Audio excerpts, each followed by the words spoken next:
Más de 100 colegios están autorizados para dar clases presenciales.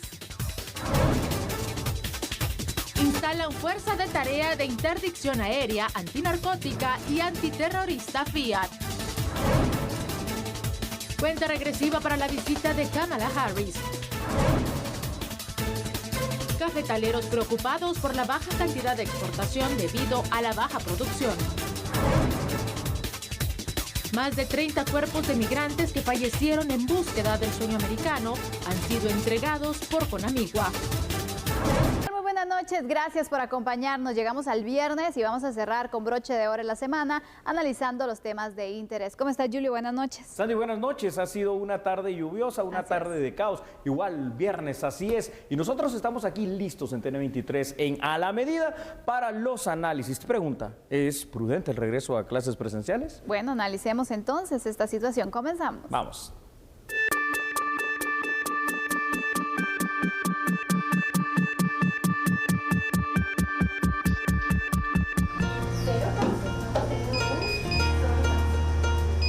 Los estudiantes de algunos colegios ya regresaron a las aulas y así lo harán los que tienen la autorización del Ministerio de Educación y de Salud, siempre y cuando su municipio se encuentre al menos en color naranja con relación al tablero de COVID-19. Tienen restricción de hacer actividades grupales, pueden compartir únicamente con su grupo de trabajo sin retirarse la mascarilla.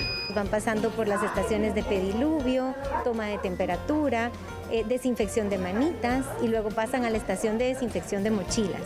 Los niños se han acoplado excelentemente bien, realmente ellos los manejan a la perfección los protocolos, como ustedes pudieron ver. Es algo que les gusta, ya conocen, es parte de su rutina diaria. Tenemos que obedecer, ¿verdad?, las indicaciones de las autoridades. Si estuviéramos en semáforo rojo, las clases son enteramente virtuales. Continúan, además de ser presenciales, continúan en línea, ¿no? Correcto, todo este año es así, según instrucción ministerial. Tenemos chiquitos que están únicamente en forma virtual, trabajando desde casita, y tenemos en los grupos híbridos, que son los que ellos vienen en días alternos a estudiar. Primero que nada, con ellos salimos al área de juego, siempre en su burbuja, le llamamos, que es su grupito, su sección en la que ellos están compartiendo todo el día. Salen únicamente esos grupitos a la vez a jugar, un grupo a la vez.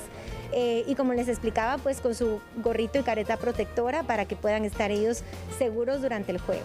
¿Cómo han visto las autoridades y los docentes el regreso de los estudiantes a las aulas? Pues yo diría que todos felices, les ha gustado mucho, necesitaban ya de ese contacto humano, del poder interactuar con niños de su edad, de tener esa sociabilidad que tanto disfrutan. Y pues los papás, gracias a Dios, muy felices, apoyándonos, porque sí es un trabajo en equipo. Tanto ellos desde casa nos tienen que apoyar para que toda la comunidad educativa esté segura. Los lugares comunes, como área de juegos o lugares donde se realiza actividad física, son desinfectados cada vez que hay cambio de grupo, acentuaron sus autoridades. A ver, no sé si voy a ser exactamente, Sandy, como tan objetivo, que supongo que sí en este tema. Te lo digo por el hecho de dedicarme durante 28 años a dar clases en todos los niveles, pero mi primer criterio es que fuera de algunas cosas que hoy vamos a analizar, sobre todo para los niños pequeñitos, es que es absolutamente necesario para su desarrollo, para la integralidad, para el verdadero aprendizaje, para que sean al final de cuentas lo que deben de ser. Sin embargo, también en contraposición encontramos otra situación. Pregunto, por ejemplo, ¿ya todos los maestros están vacunados? Porque es que ahí también tenemos que partir de esa base. Exactamente, Julio. Mira, realmente sin duda compartir los espacios, poder socializar, es fundamental para el aprendizaje de los niños. Si a un adulto le hace falta esa parte, no digamos a un niño que está, pues algunos empezando a conocer entonces el sistema educativo y ya no pudieron continuar, ahora las clases en línea, y muchos que también extrañan compartir con sus compañeritos, sí, extrañan las clases de su maestra. Exactamente.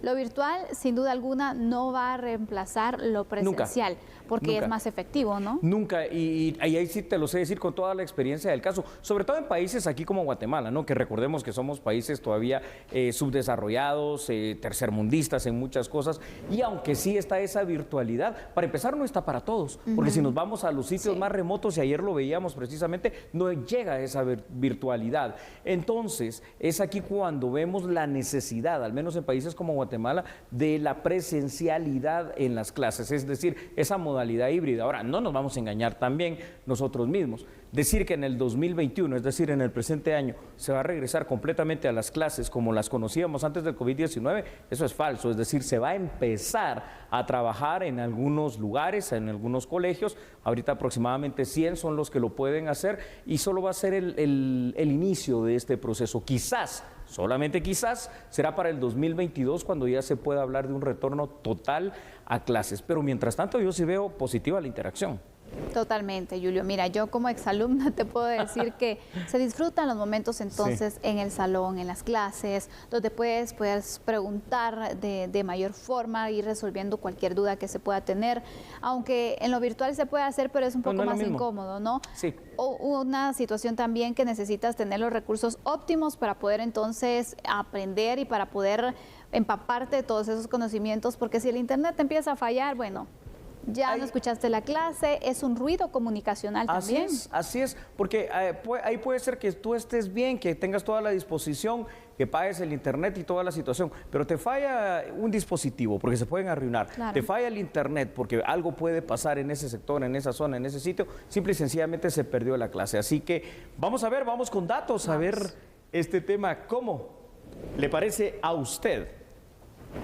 Polémica, definitivamente eso es lo que podemos empezar a decir, causa sobre todo entre los padres de familia, Sandy, la posibilidad de un regreso a clases semipresenciales. ¿Por qué? Porque muchos padres también se oponen a esta situación, tienen un pánico, ¿no? Ahora, según las autoridades de salud, colegios ubicados en municipios catalogados en el color naranja, amarillo o verde pueden tener un regreso a clases semipresenciales, hay que decirlo, ¿no? El sistema híbrido que le llaman.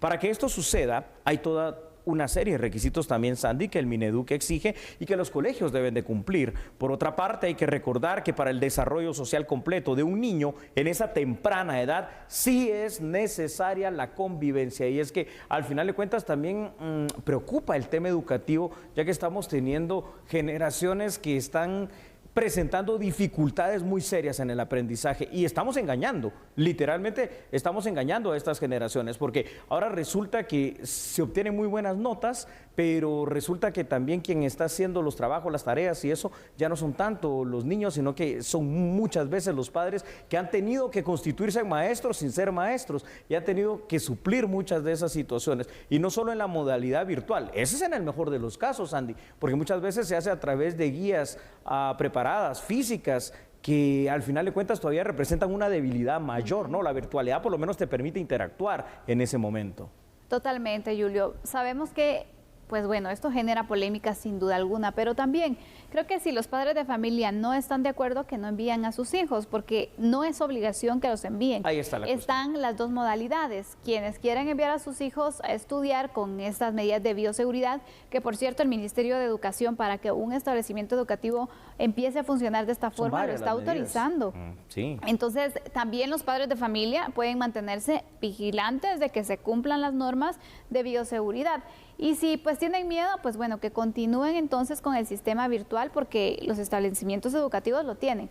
¿Sistema virtual total o sistema híbrido? Sí, pero estamos creando, fíjate, Sandy, retomando un poco tu análisis inicial también, estamos creando generaciones de ermitaños y esto no puede ser, sobre todo en estos primeros años que son los que forjan el temperamento, el carácter, la forma de ser de la persona, el desenvolvimiento social que posteriormente van a tener, ¿no? Estas generaciones pueden sufrir de eso ya para cuando sean más grandes les toque interactuar con otras personas, interactuar en los trabajos, hasta cosas tan simples como cuando lleguen a la universidad probablemente hacer esas exposiciones para sus exámenes públicos. Imagínate tú, porque no van a tener esa situación de poder tener todo el desenvolvimiento y la desenvoltura que necesitan, simple y sencillamente porque se les ha vedado por la pandemia, obviamente, no por otra situación más que esa, una cuestión de salud, la oportunidad de tener ese contacto social. Recordemos una cosa, los seres humanos somos seres gregarios, es decir, no podemos vivir aislados unos de otros. Totalmente no, Julio, pero la decisión es de los padres de familia. Sí. Al final, ellos van a tomar entonces la decisión de si enviar o no a sus hijos. Analízalo muy bien, piensa estos elementos y si el miedo pues permanece, pues bueno, también preguntémonos algo en este tiempo que nuestros hijos han estado en casa, qué tanto yo le he enseñado las medidas de bioseguridad para que también él pues tenga ese cuidado, ¿no? De poder resguardarse, de poder prevenir y de poder acatar las mismas, porque también ahí... Bueno, sí, hay parte de la responsabilidad de los padres. Responsabilidad de los padres. Una de las cosas interesantes y que ya vendrá en los siguientes datos, pero lo adelanto de una vez, es el hecho que estadísticamente en el mundo quienes menos han sido vulnerables, es decir, quienes menos se han contagiado y por supuesto menos han sufrido de muertes, aunque sí se han dado en el tema del SARS-CoV-2, el COVID-19, son los niños, los más pequeñitos y los adolescentes, es decir, termina siendo el grupo etario más seguro, ¿verdad? Y aquí es donde no le gusta a muchas personas ya de edades un poquito más avanzadas que cuando se hace énfasis que son vulnerables, y no son vulnerables solo por el tema de la edad, porque recordemos que conforme va avanzando la edad en el ser humano, te vas haciendo más vulnerable, vas sufriendo alguna otra enfermedad, te vuelves más débil y alguna situación más, mientras que estos pequeñitos, contrario censo a lo que pensamos, hay algunas teorías que dicen que lo que estamos haciendo es no permitiéndoles el desarrollo total, no solo social, sino de esos anticuerpos que normalmente se van desarrollando en el día a día. Así que ahí está. Este año no va a ser completamente, pero sí va a ser decisión de los padres el poder empezar a animarse en todo caso para probar y acostumbrar nuevamente, ¿no? Claro. Porque los niños también van a tener que perder el miedo al COVID-19. Totalmente, Julio. ¿Vamos con más datos? Sí, con mucho gusto, Sandy, vamos con más datos y ahí está. Algunas de las razones que generan oposición al regreso a clases es, en primer lugar, que aquí en Guatemala, como la vacuna, bien gracias, entonces no se ha inmunizado a todos los maestros. Partamos de esa base, ¿no? Estadísticamente vale la pena recordar lo que ya dijimos, el grupo etario más resistente al COVID-19 son los niños y adolescentes. Y Sandy, hay países en el mundo y Latinoamérica, quizá no sean los mejores ejemplos para compararnos con ellos, como el caso de Chile, el caso de Israel y ahora lo que veíamos ya en Estados Unidos, el estado de California, que van a regresar a las clases presenciales, pero eso sí, previo a una inmunización, si no total, pues casi total o completa, que esa sí es la gran carencia, la gran deficiencia que tenemos aquí en Guatemala, el hecho de que no podemos todavía tener una inmunización de un alto porcentaje de la población guatemalteca. Y ahí es donde tal vez los niños, fíjate, no se enfermen. Pero ¿quién quita que los maestros sí? Y ellos también son importantes y parte del proceso educativo, o el personal administrativo, o el personal que de alguna u otra manera trabaja en las cafeterías o que hace la limpieza en los colegios, que también hay que velar por la seguridad de ellos. Totalmente, Julio.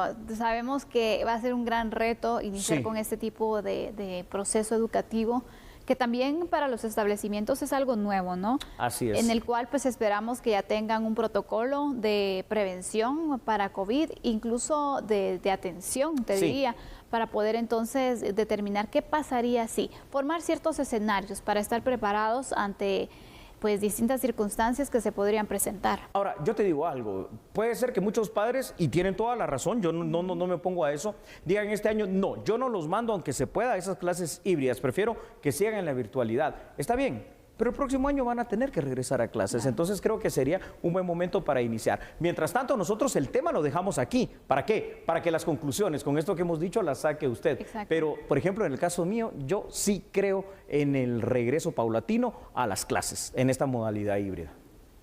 Muy bien, la decisión está en los padres de familia, no es obligatorio que los alumnos asistan a las clases, sino que es una decisión que los padres deben tomar. Vamos a ir a un corte en este momento, regresamos hablando sobre la creación de una nueva fuerza de tarea en Guatemala. Bueno, entonces regresamos, como dice Sandy, porque somos a la medida.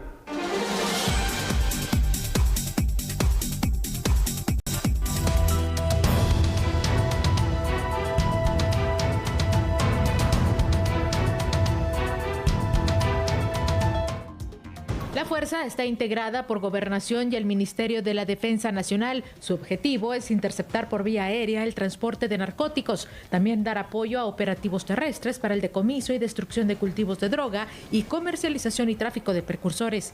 Guatemala, al ubicarse en el centro de las Américas, es una de las zonas más afectadas por el tráfico de droga, hizo referencia a Yamatei.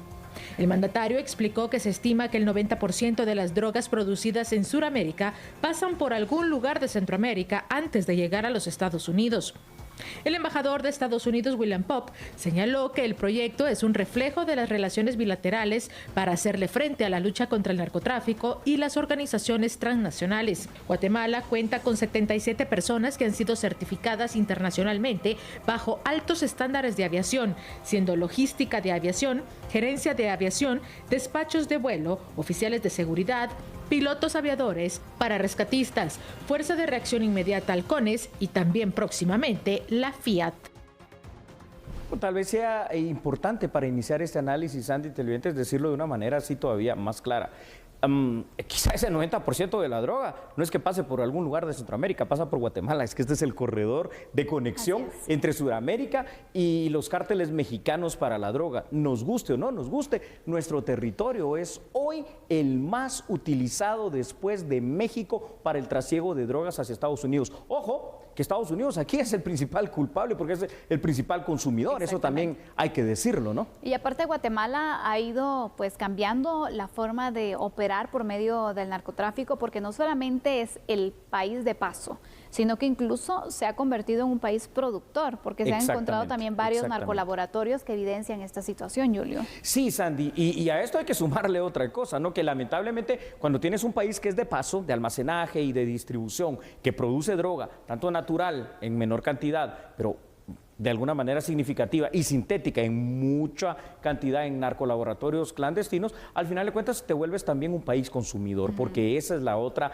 realidad de esto. Qué bueno, ¿no? Una fuerza de tarea, yo creo mucho en las fuerzas de tarea para varios temas, digamos, contra, por ejemplo, las pandillas, contra la extorsión, contra muchas cosas. Ahora es una fuerza de tarea antinarcótica, con el apoyo de Estados Unidos, lógico, ya lo dijimos el porqué, pero solo tengo una observación. Está bien, ¿no? 5 helicópteros tipo Bell. Estos helicópteros tipo Bell son los que se utilizaron todavía allá en aquella guerra de Vietnam. Es decir, para que tengamos el tipo de modelo de helicóptero al cual nos estamos refiriendo, aunque probablemente estos sean de fabricación más moderna.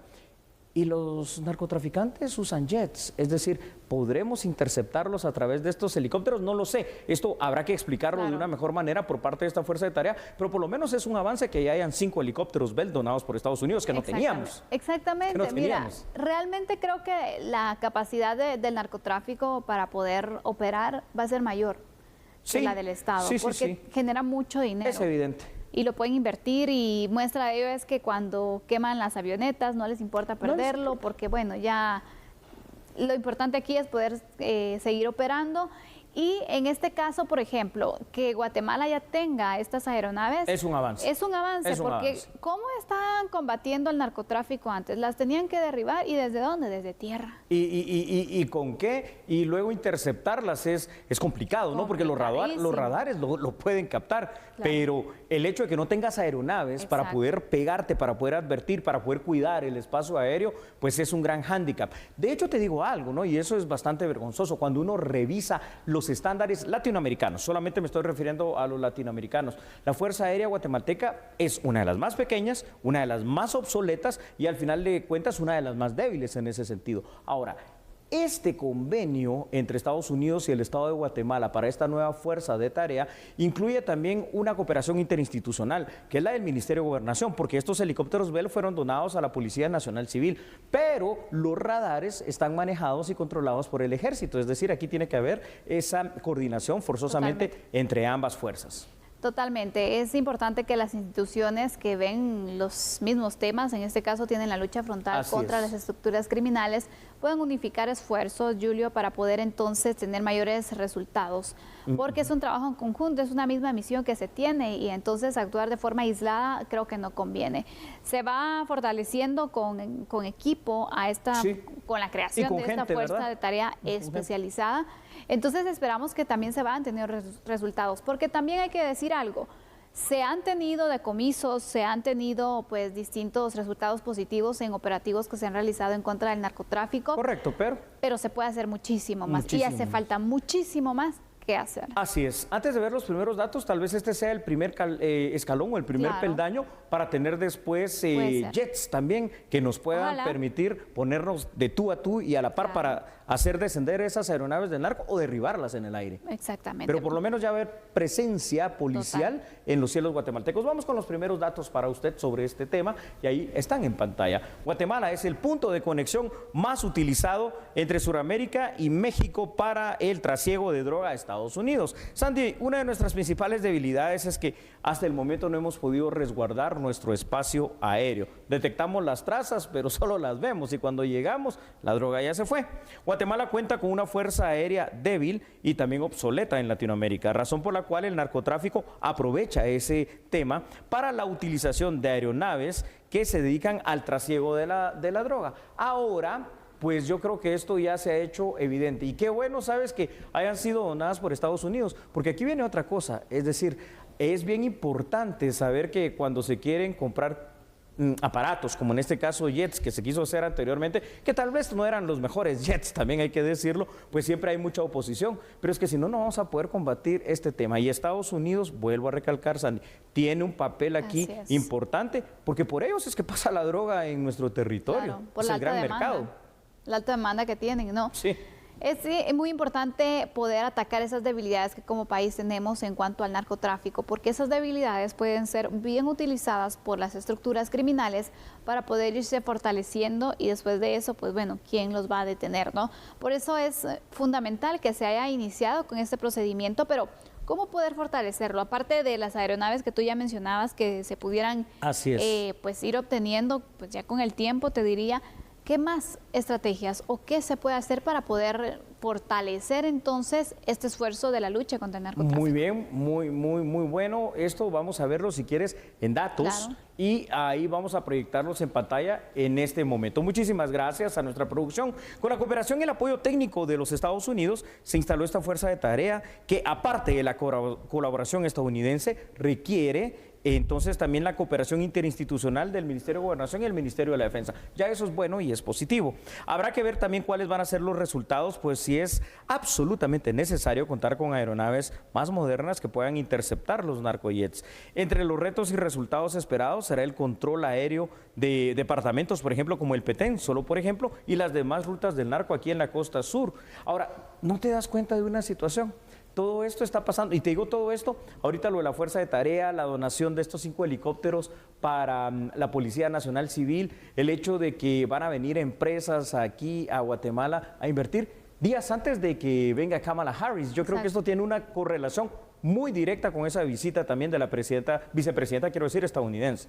Y que recordemos que el tema del narcotráfico pues también va a ser uno de los puntos, ¿no? La seguridad fronteriza que se va a tener, la seguridad nacional que se va a establecer, entonces puede ser parte de esos seguimientos previos a la visita de la vicepresidenta. Te digo algo, como nosotros, al menos en la teoría, no somos un país independiente y soberano, que no somos colonia de nadie, yo creo que puede ser nuestro punto fuerte de negociación, por ejemplo, con Estados Unidos.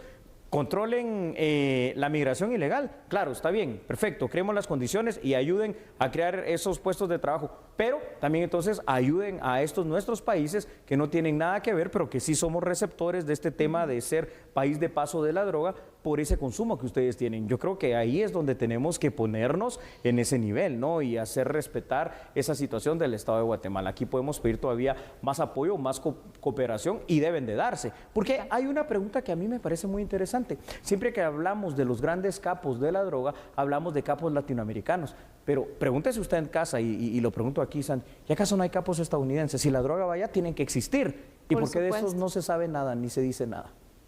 Latinoamérica siempre dando el rostro, ¿no? Ante situaciones como estas.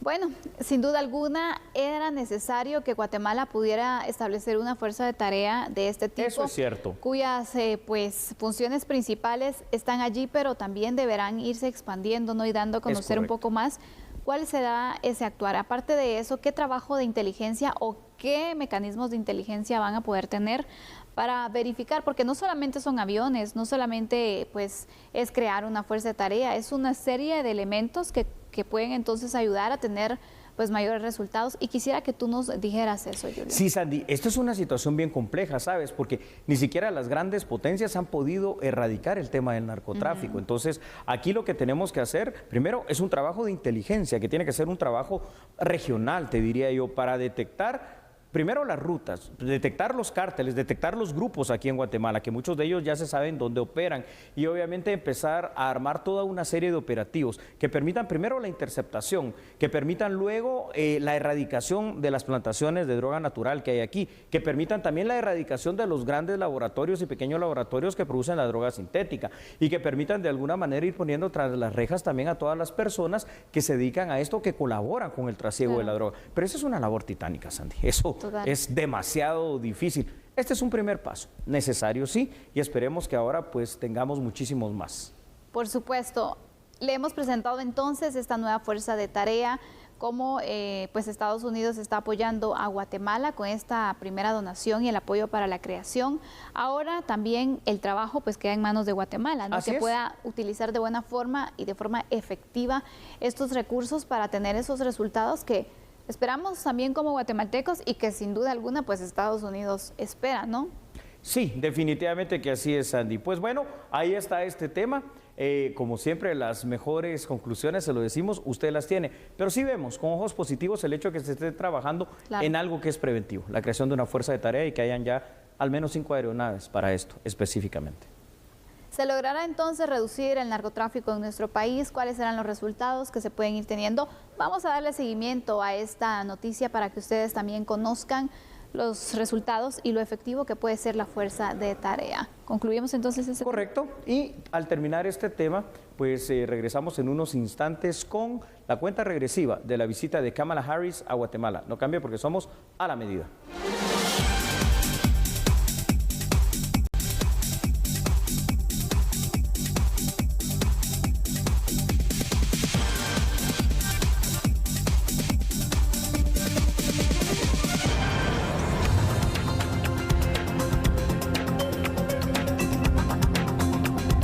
Confirmado que la vicepresidenta llega a México el lunes por la noche, ya tarde, proveniente de Guatemala. Va a estar aquí el martes ya en la tarde sale hacia los Estados Unidos. La parte medular de la agenda que tenemos acordada es reunión aquí en Palacio Nacional de la vicepresidenta de los Estados Unidos y su comitiva.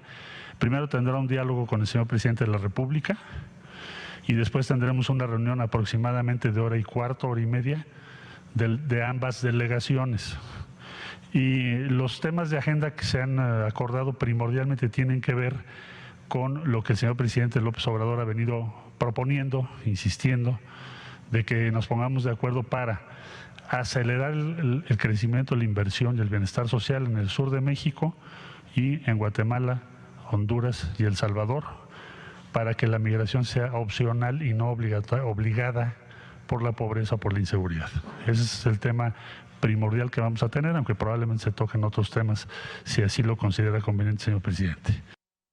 Ese es el tema principal que se va a tocar en esta visita, de la cual ya faltan menos de 48 horas para que arribe Kamala Harris a nuestro territorio. Lo que le interesa particularmente es poner un alto a ese tema de la migración ilegal. Ahora, hay temas conexos en los cuales podemos o no estar de acuerdo, como el tema del combate a la corrupción. Por supuesto que reconocemos que los países latinoamericanos y por supuesto estos países de los cuales se habla, Honduras, El Salvador, Guatemala, México y muchos otros más, sufren de una gran corrupción e impunidad en todo su sistema por décadas. Pero esto creo que es una situación que nos compete a nosotros aquí como guatemaltecos. Es aquí donde se tiene que ver la voluntad de esa situación. No tiene que ser impuesto por otros, pero a ver qué resulta, ¿no? Por supuesto. ¿Será entonces cuál será el planteamiento que Guatemala va a establecer también y cuáles son las propuestas que puedan presentar? Mira, Julio, hay mucha expectativa de diversos sectores del país, los sectores productivos, los exportadores han indicado que van a presentar pues un proyecto también para el tema de la reactivación, pero especialmente creando alianzas locales para poder entonces de esta manera irse pues fortaleciendo en la economía.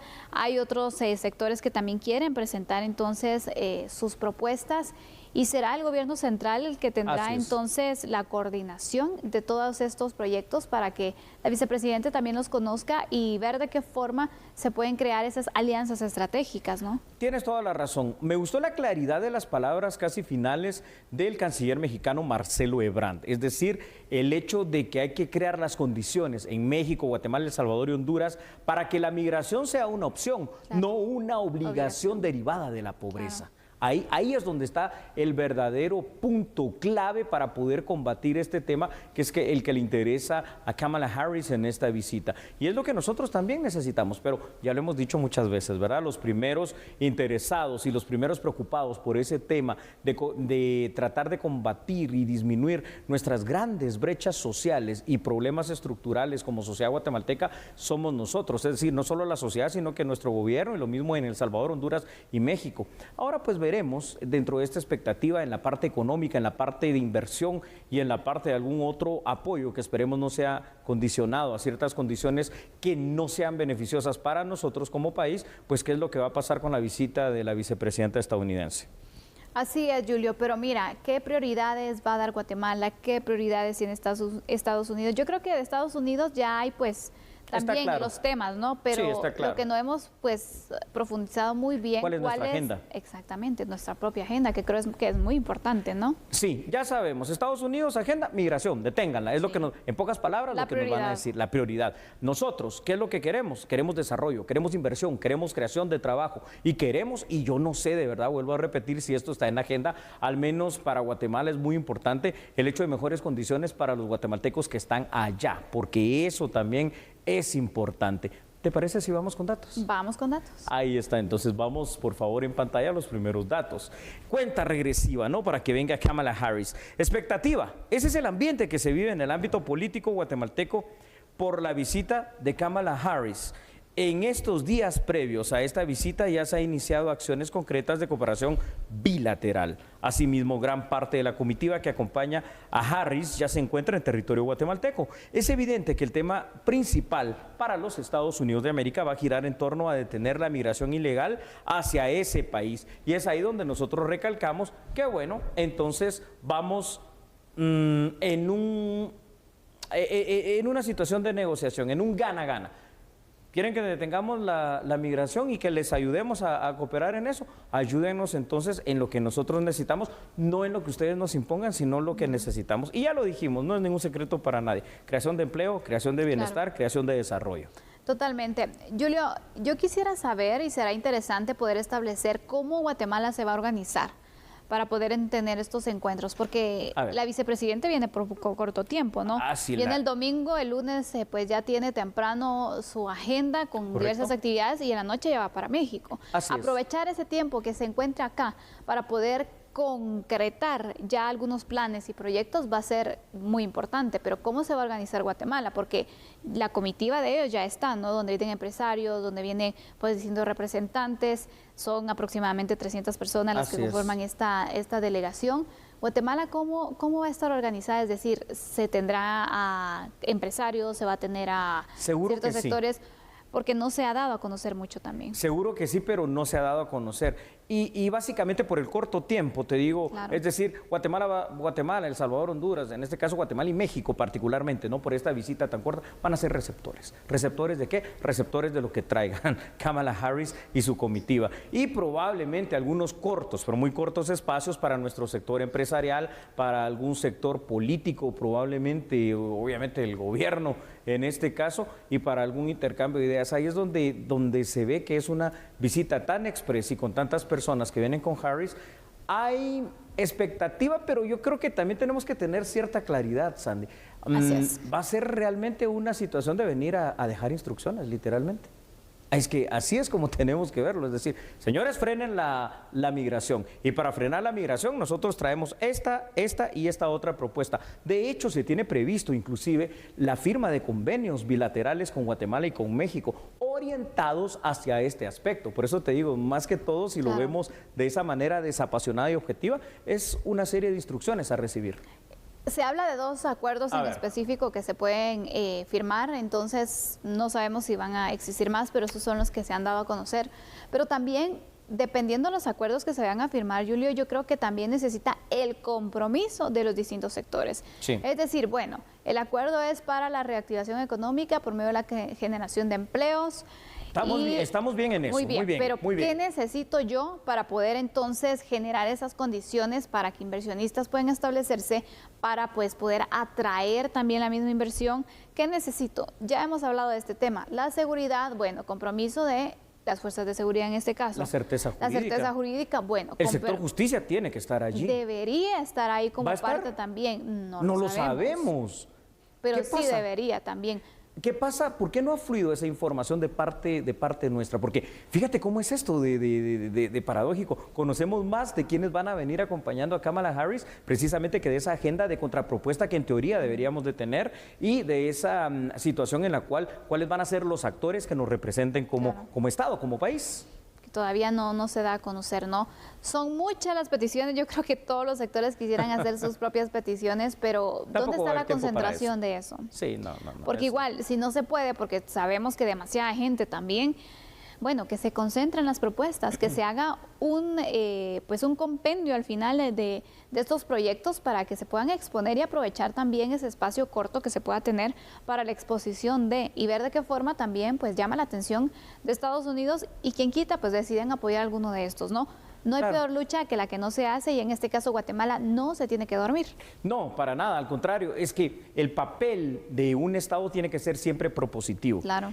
Yo sé que esto puede parecer una situación de Goliat contra David, por supuesto, pero tienes que visualizarte así y tienes que proyectarte de esa manera y Guatemala hay que proyectarla de esa forma. ¿Sabes qué otro de los sectores debería estar aquí representado y aunque tenga 5 minutos de participación, pero entregar la propuesta, que no sé si también habrá hecho algo en este caso el Linguate en esta materia, el hecho del turismo, porque es que ahí Estados Unidos, imagínate cuántas personas pensionadas, mayores y todo que van a buscar varios destinos, pudieran venir aquí a Guatemala a través de cruceros y dejar su dinero, creas reactivación económica. Vamos con más datos, Julio. Claro que sí, Sandy, con mucho gusto. Vamos a verlos entonces en pantalla. Y es que recordemos que existe el ofrecimiento de Kamala Harris para que empresas estadounidenses vengan y creen empleo en Guatemala. Eso nos parece maravilloso. El tema de la migración ilegal involucra a otros países como México, El Salvador y Honduras, por supuesto. Otro de los temas importantes del gobierno de Biden, en este caso representado por su vicepresidenta, es enfatizar el combate a la corrupción y a la impunidad en nuestros países. Se espera que los resultados sean consensuados, sean positivos y acordes a la realidad social guatemalteca. Y a veces esta es otra cosa triste de decir, pero termina siendo más un extranjero a través de sus gobiernos, a través de sus consultores, de sus estudios e investigaciones que conocen mucho más a profundidad los problemas sociales y característicos de nuestros países latinoamericanos que nosotros mismos acá. Es decir, nosotros los conocemos porque los vivimos, pero ellos los estudian a profundidad y saben dónde están las causas. Lo único que también tenemos que entender algo, es decir, a otro país tampoco es que le seamos prioridad número uno. Somos prioridad para una cosa, para la seguridad de ellos. Eso es lo que tenemos que recordar. Totalmente, seguridad fronteriza es uno de los puntos que se estará abordando, la migración, que es sin duda alguna el tema principal. Narcotráfico también puede ser otro de los temas que se podrían estar entonces tratando, que son temas que le interesan a Estados Unidos. Son los temas de Estados Unidos y por eso es que hablábamos en el tema anterior, es que vimos la creación de esta fuerza de tarea, precisamente antes de que venga la vicepresidenta Kamala Harris, ya se pueden empezar a ver esos resultados de temas necesariamente que son de interés de esa nación. Ahora falta que se expongan los temas de interés de Guatemala y sigo insistiendo y ustedes perdonen si soy muy repetitivo en esto, pero uno de los temas realmente de interés es decirle, vicepresidenta Kamala Harris, de verdad necesitamos un TPS y si no es TPS, unas condiciones adecuadas para nuestros migrantes y un trato digno para aquellos que van a ser en todo caso repatriados a través de la extradición. Ese es un tema toral, un tema fundamental, el tema de las remesas y el tema de poder tener también más visas de trabajo en cualquiera de las áreas que se requieran, porque si el trabajo está aquí, qué bueno, y si es en Estados Unidos, pues también. Ahí hay temas importantes que podemos proponer nosotros. Definitivamente, Julio, y ojalá que esté dentro de los planes de Guatemala para poder presentar y que, bueno, nos tengan la sorpresa, ¿no? De ojalá. Cómo... Es que también puede ser, ¿no? Demos el beneficio de la duda. Ya el lunes, pues, estaremos analizando qué fue lo que pasó en este encuentro para, pues, poder ver ¿cuáles fueron los puntos fuertes y débiles que se tuvieron aprovechando esta visita? Porque hay que mencionar algo, no es que todos los meses vayamos a tener esta visita. Ni todos los años siquiera, Sandy. Es muy difícil que un funcionario de este rango en Estados Unidos y en países desarrollados visite nuestro país. Pero bueno, ahí está, la visita de Kamala Harris causa expectativa. Yo te digo que sí y no, sabemos lo que se va a tratar, esperemos entonces que hayan sorpresas que en este momento nosotros, aunque no las sepamos, sean propuestas o sean ya sea por el gobierno de guatemalteco o de Estados Unidos, que terminen beneficiando a la población guatemalteca, que es lo que sí todos queremos. Exactamente. Bueno, al regresar tenemos otras noticias de carácter nacional para usted y también internacionales, así que lo invitamos a seguir con nosotros. Correcto, ya volvemos, somos A la Medida.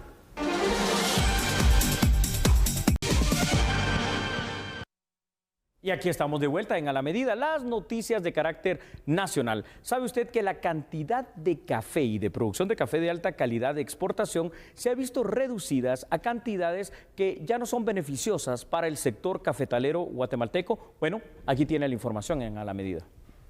Estima que la exportación de café se redujo en un 80%, pues representantes de pequeños y medianos caficultores del país señalaron que esto se debe a la baja producción, lo que representa un retroceso para sus ingresos.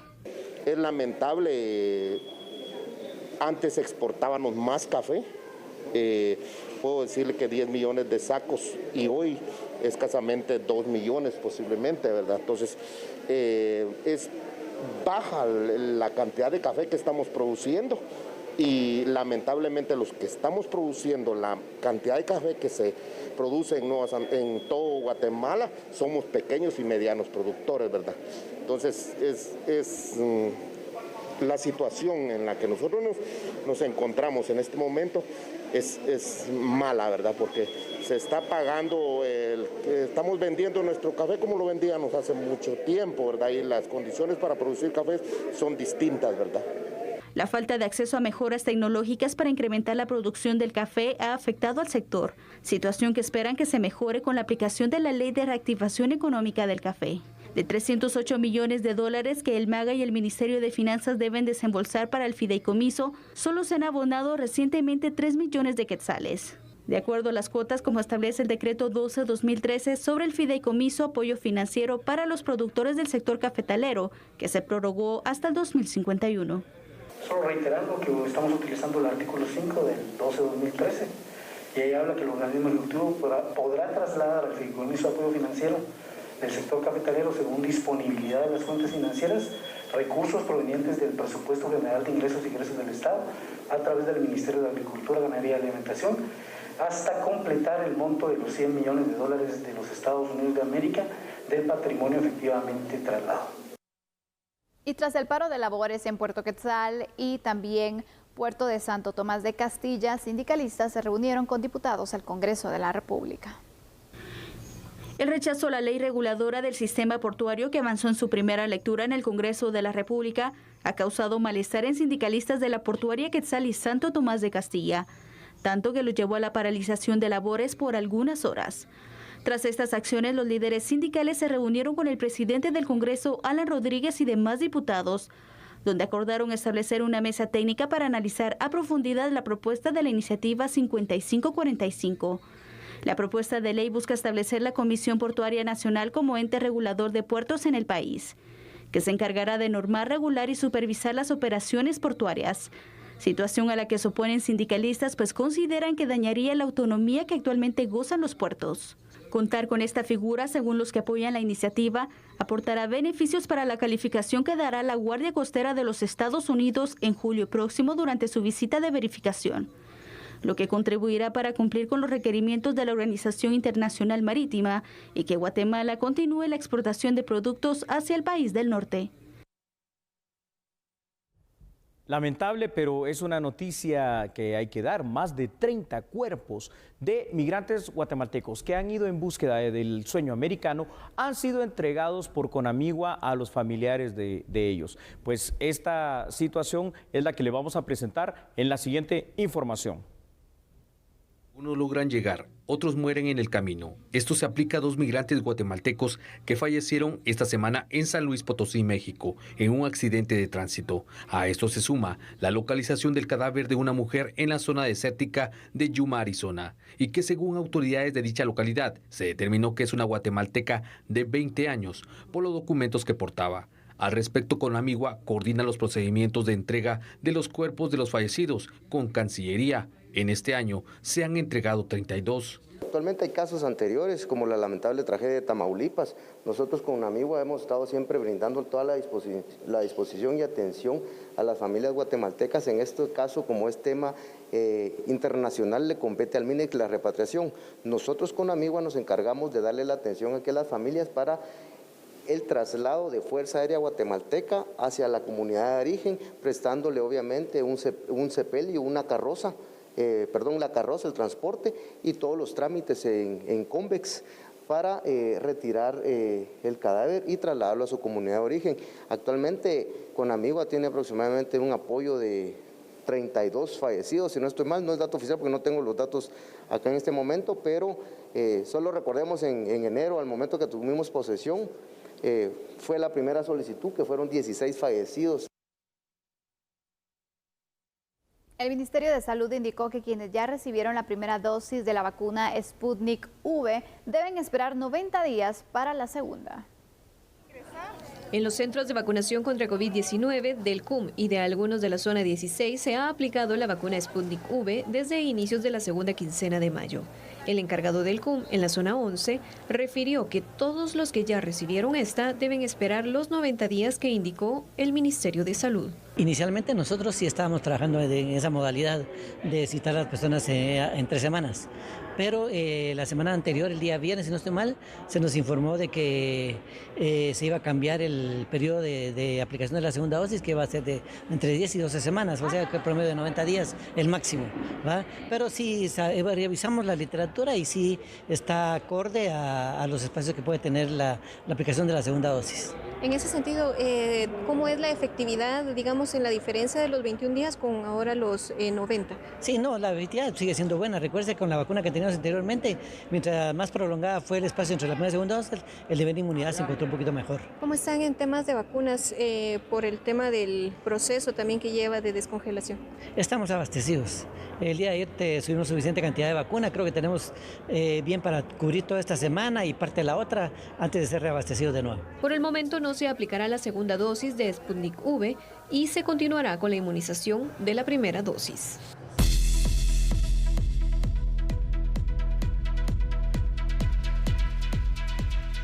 Así es, un vistazo al mundo aquí en A la Medida. Después de más de un año de clases virtuales, el Distrito Escolar de Los Ángeles está promoviendo vacunaciones masivas en los colegios. Esto con un objetivo, el poder regresar a las clases presenciales. Vea la información, por favor. Entusiasmados por regresar a clases presenciales, estos jóvenes participaron en un evento realizado como parte de una campaña ambiciosa para vacunar contra COVID-19 a la mayoría de los alumnos antes de las vacaciones de verano. Es una medida necesaria para volver a la normalidad, asegura el superintendente escolar Austin Buettner. El mejor lugar para vacunar a un niño es en la escuela porque es donde los estudiantes están todos los días. Buettner ha priorizado la salud de estudiantes y todo el personal, invirtiendo millones de dólares en medidas adicionales de desinfección para las 1.400 escuelas en el distrito, cuya población estudiantil es casi 75% latina. Los estudiantes viven en casas donde a veces no nada más es una familia, son 2 y hasta 3 en un hogar. Eso es lo que ha causado que aquí en Los Ángeles ha habido el mayor número de decesos de una ciudad. Y nos ha costado mucho y no queríamos que eso se expandiera más. El plan de reapertura incluye un protocolo de pruebas diarias de COVID-19 y acceso a vacunas para maestros y estudiantes. Los estudiantes y el personal continuarán usando máscaras hasta que más niños hayan sido vacunados. Buettner recalcó que todo depende de cómo progresan las vacunaciones y si sigue bajando la tasa de infección. Para estudiantes y maestros que necesiten permanecer en casa por cuestiones de salud hasta que todos en las escuelas estén vacunados, el Distrito Escolar de Los Ángeles seguirá ofreciendo la opción de instrucción virtual cuando el nuevo año escolar comience en agosto. Verónica Villafañe, Voz de América, Los Ángeles. Finalizamos entonces. Recuerda, el fin de semana trae mucha lluvia. Por favor, cuídese y cuídese también del COVID-19. Así es. Chao, hasta el lunes.